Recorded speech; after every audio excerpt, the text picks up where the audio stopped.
Today we're going to focus on the presidency in action, of course, what the president does as part of the executive branch, and of course what other people who work in the executive branch do. So our goals for today to list, explain, and give examples of the 8 roles of the president, to describe the purpose of an executive order, to describe the trends in presidential power, to describe the constitutional duties of the president, to explain the purpose and process of presidential appointments, pardons, and impeachment. So begin with the roles of the president. So role number 1 of the president is to serve as the chief of state. And this is pretty unique from other countries. A lot of other countries have the head of the government and the head of state, or the official symbolic representative of the state, as separate. Here in the United States, the ceremonial head of the United States, or sort of the figurehead that represents the United States, is the same person who also runs the government. So as you can see in the pictures, the president is playing his role as ceremonial head of the United States by throwing out the first pitch at a Major League Baseball game, or maybe visiting with people during the Olympics. All these times when the president serves as sort of the symbolic representative of the country as a whole, the president is playing the role as chief of state. Now, again, that's a little bit different from, say, the British system, where the Queen is the ceremonial head of the government. She is the chief of state, but the prime minister is the head of the government. So in America, we combine these 2 roles, which makes us kind of unique. Role number 2 of the president is to serve as the chief citizen.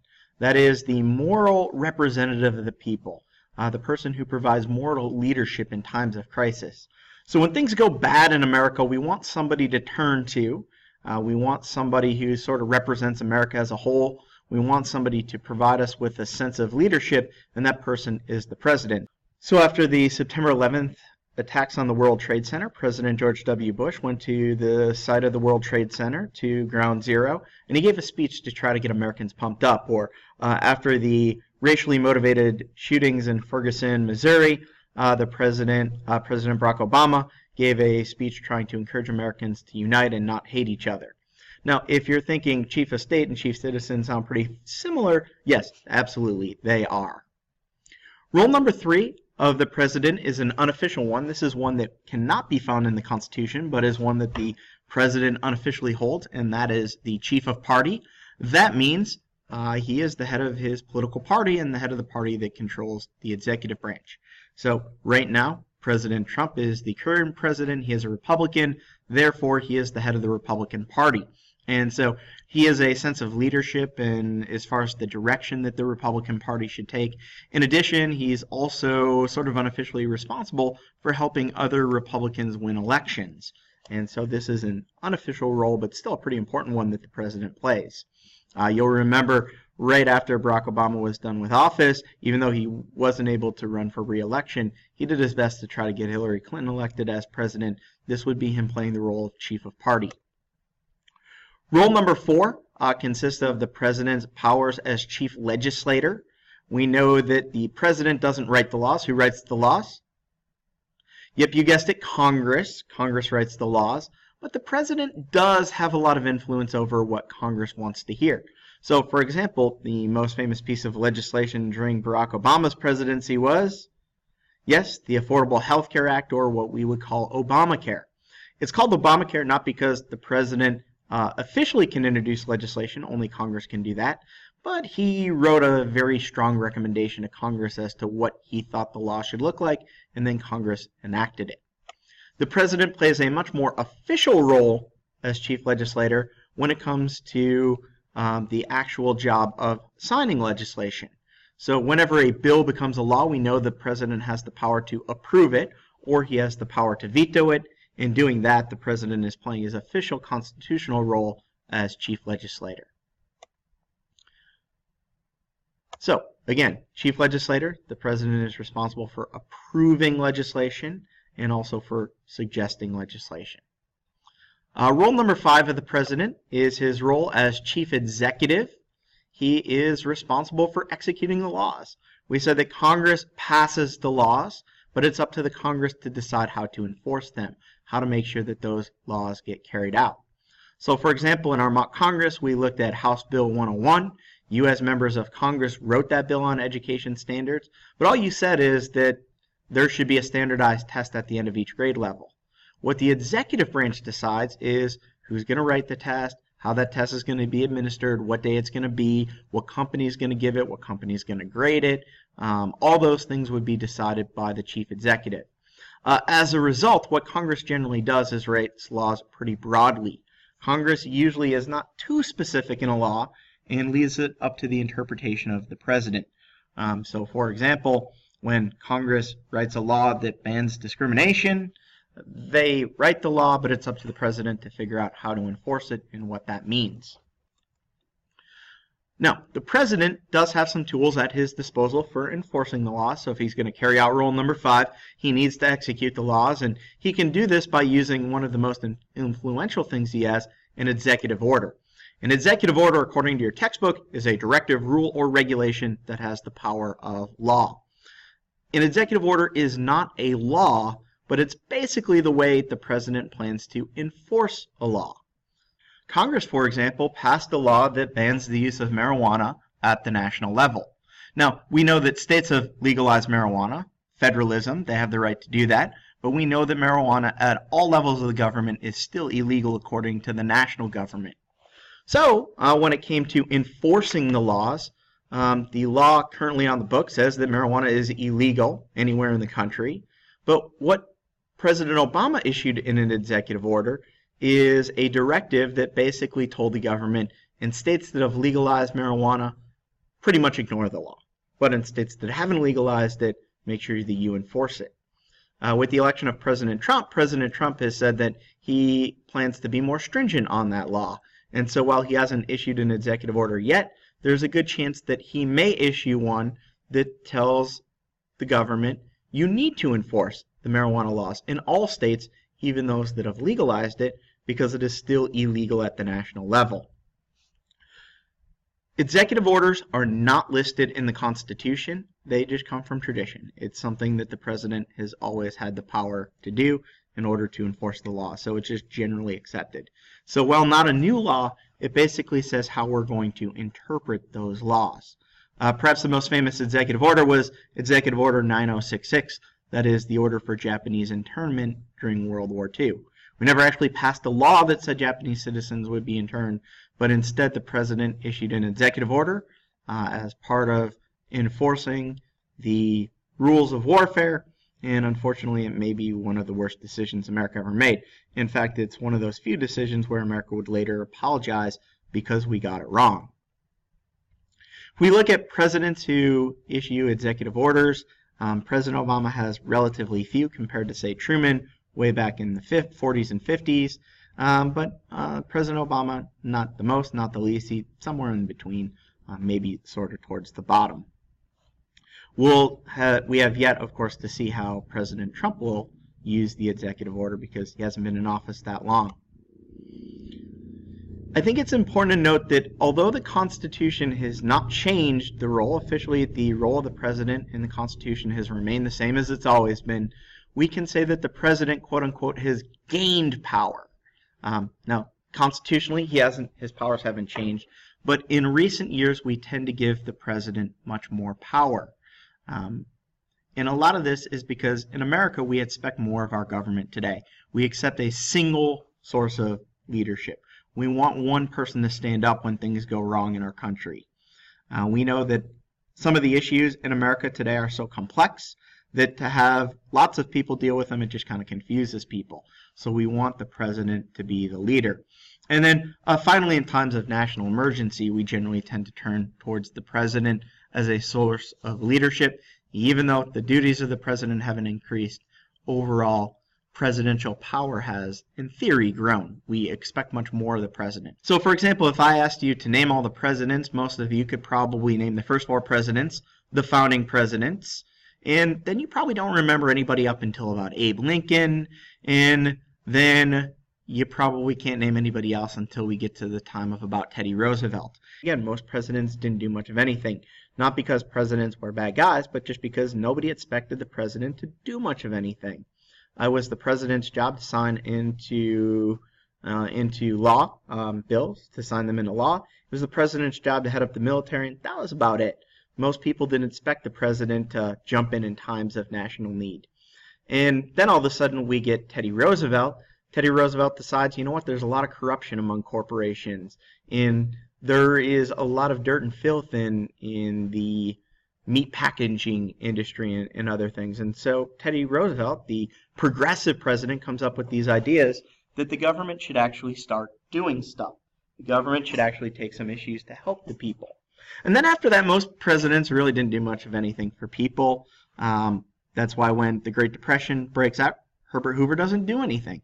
Not because he's a bad guy, not because he's heartless, but because the expectation at the time was that the president really didn't do much for the people. Then all of a sudden, now we've got the expectation that the president does something, and when we look at like Franklin Delano Roosevelt, FDR, he really set the precedent that the president would do something, that it was the responsibility of the president to step in times of national need. And so, as we would say, presidential power has grown over the time, even though technically speaking the Constitution hasn't changed. Role number 6 of the president is the chief administrator of the federal bureaucracy. We said that when the president enforces the laws, when the president executes the laws, he usually doesn't do them on his own. It's people who work for the government to do this. And this is what we would know as the bureaucracy. There are roughly over 3 million people who work in the bureaucracy who are not the president. So for example, when there is a law on smoking marijuana, if you do smoke weed, it ain't the president who's going to come after you. It's somebody who works for the government that might. Or if you don't pay your taxes, President Trump is not going to knock on your door asking for your money. On the other hand, it is the IRS, the Internal Revenue Service, that will come after you. So the president is the head of the bureaucracy, these people who actually run the government. Role number 7 of the president is as commander-in-chief of the U.S. military. We have a very unique system in our country. Well, maybe not unique, but something that is very important in our country is the idea of civilian control of the military. In our country, the head of the military is not a member of the military, and this is to make sure that the military never gains too much power. We don't want to have a head of a military that becomes so powerful that he takes over the military and the country. And so the head of our military is always a civilian. They are not enlisted in the U.S. military. Now, we know that the president cannot declare war. The power to declare war belongs with, Congress. So we know that Congress has the power to declare war. But the president does have what we would call some war powers. Because the president is commander-in-chief of the U.S. military, he can basically send the troops anywhere he wants in the world because he's the leader of the military. Now, of course, this wouldn't be a war. This would be a military action or a military conflict or sometimes what we would call an undeclared war. So, for example, Vietnam. Don't tell a Vietnam vet, but in the eyes of the United States government, the Vietnam War was not a war. The Vietnam War was a conflict. It was a military conflict. Only Congress has the power to declare war. So at any point in time, if Congress wants war to come to an end, they have the right to do so. The only time that Congress has declared war, 5 times in our nation's history, the War of 1812, the Mexican-American War, the Spanish-American War, World War I, and World War II. Every other quote-unquote war that we have fought has actually been a conflict, either by the United States or by the United Nations, in which the United States joins along. So Vietnam, technically it is a conflict. It looks like a war, it acts like a war, it fights like a war, people die like a war, but officially in the eyes of the U.S. government, because Congress never issued a declaration of war, Vietnam technically is not a war. Now, of course, after the Vietnam War was over, or the Vietnam conflict, if you officially will, Congress got a little upset. They said that maybe the president overused his power as commander-in-chief. So they passed what was known as the War Powers Act. And the War Powers Act puts limits on the president's power as commander-in-chief. So the first thing is that if president decides to send troops anywhere within the world, he can do so, but he must report to Congress within 48 hours. He must send Congress a notice, hey, I sent troops to this part of the world. Second part of the War Powers Act, if the president is going to send troops anywhere in the world for more than 60 days, Congress must give their approval. Finally, at any point in time, if Congress wants to end an unofficial military commitment, that is, if they want to bring home the troops, they can. Thus far, Congress has never actually enforced the War Powers Act. No president has ever actually really challenged it. Pretty much everybody's kind of gone along with it. But there are some questions as to whether the War Powers Act is constitutional without actually having a constitutional amendment. Rule number 8 of the president is as chief diplomat. What we mean by chief diplomat is he is responsible for negotiating with foreign countries. He is the official spokesperson of the United States to other countries. He comes up with our foreign policy. Now, in order to come up with this foreign policy, the president has a couple options available to him, what we would call diplomatic powers. Number one, the president has the power to sign an executive agreement. An executive agreement is an agreement between the president and the head of a foreign country. So if the Prime Minister of Canada and the president decide to form an agreement, that is an executive agreement.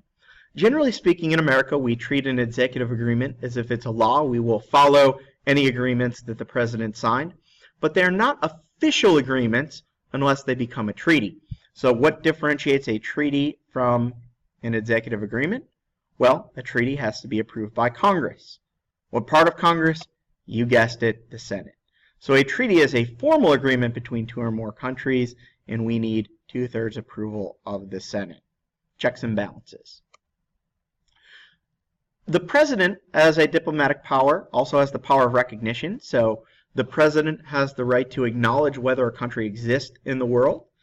We know that there are countries in the world that are not recognized by the United States, but those that are recognized by the United States, we will generally send an ambassador.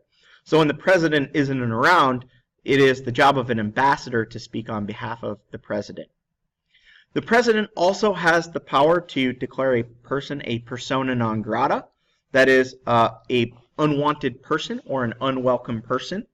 So if another country sends an ambassador to the United States or some other type of diplomat, if we decide that we don't want them in the country, the president can basically kick them out.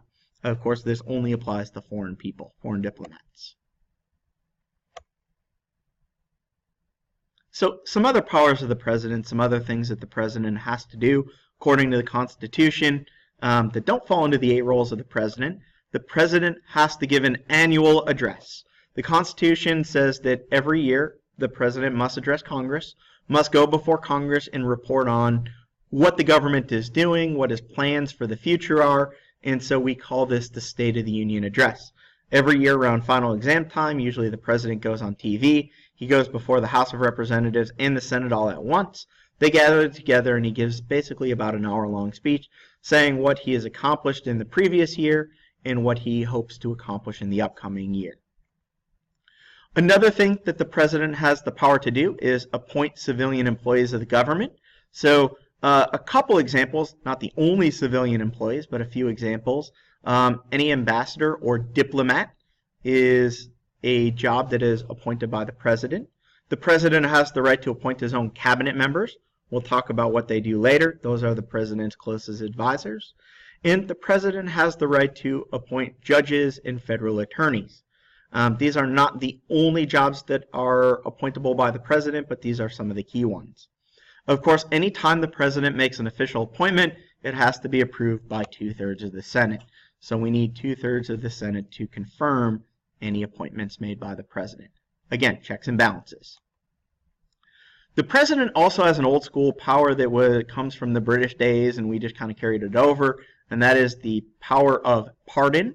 A pardon is legal forgiveness for a crime. So basically what that means is if you commit a crime, the president can wave the magic wand, or actually sign the magic sheet of paper, and it's as if you never committed the crime. You don't go to jail, you don't have a criminal record, you don't have to admit to any crime, because a pardon basically legally forgives you from the crime. Probably the most famous pardon in U.S. history is when Gerald Ford pardoned Richard Nixon. Basically, Gerald Ford didn't want any division in the country. He didn't want everybody fighting over whether or not Nixon's going to go to jail, so he pardoned him. He said, any crimes that you may have committed, you are no longer guilty of that. Another famous pardon that the president does that doesn't involve people involves turkeys. At Thanksgiving time, the president will often pardon a turkey. That is a turkey that was raised to be eaten for dinner. but gets the pardon, and then they go off to live in the place that I just showed you the photo of, a place known as Morven Village, and I got to visit there a couple years ago, which was pretty cool. You can see the pardoned turkeys.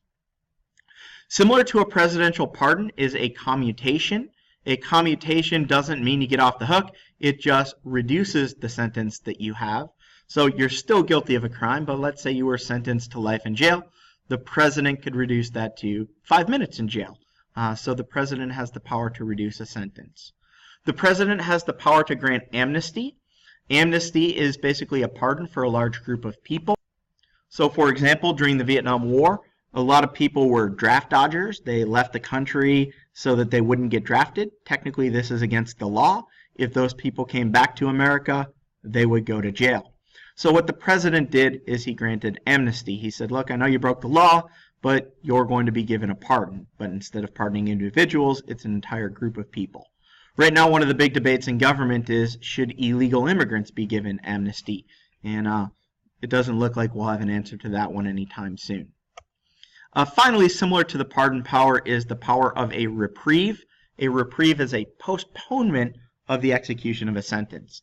So it doesn't mean you get out of things. It doesn't even mean you get a reduced sentence. It basically just buys you more time. A reprieve is most often used in death penalty cases. If you are given the death penalty, let's say you were sentenced to die tomorrow for a crime that you committed, a reprieve would basically be the president saying, you're still responsible for serving out that sentence. You're still gonna have to follow out that sentence, but we're going to put it off for a day or a week or a month or a year, however long he basically wants. Impeachment and removal. This is not a power of the president, but something that affects the president. So when we talk about impeachment, remember we said in the last unit, impeachment does not mean that you are guilty of a crime. It just means that there's enough evidence to put you on trial. So it is the responsibility of the House of Representatives to hold an impeachment trial. They will decide if there's enough evidence to prove that the president did something worthy of losing his job. Then, if the House does choose to impeach, then we will have a removal trial. And so it's up to the Senate to hold the trial to decide whether or not a president loses his job. Currently, we have had 2 presidents that have been impeached by the House of Representatives. Neither one of them has been removed by the Senate. So, for example, President Clinton was impeached for lying under oath during the Monica Lewinsky scandal. Congress decided that there was enough evidence to put him on trial for perjury, but when the Senate actually held the trial, they decided he got to keep his job. Another example, Andrew Jackson after the Civil War. He really wasn't doing much to reconstruct America, denying people rights. He was later impeached, but then acquitted. He didn't lose his job. Another example is Richard Nixon. Technically, Richard Nixon was never impeached. He resigned just before impeachment proceedings could have taken place. Had he gone on trial, he probably would have been impeached and removed from office, but never made it that far. He resigned instead. And then finally, of course, we mentioned Bill Clinton was impeached but acquitted for the Monica Lewinsky scandal. Want to take a look at your textbook? Of course, here's a summary of the powers that the president has according to the Constitution. Of course, we've talked about some of the unofficial powers of the president. And finally, onto one more level of executive branch, and that is state level and local level. At the state level, the executive branch is, of course, the governor. At the local level, the executive branch is the mayor or township supervisor, and they do all the same things that the president would do at the national level. Some different powers granted at state and local government, but we'll focus more on that later. Till then, have a great day.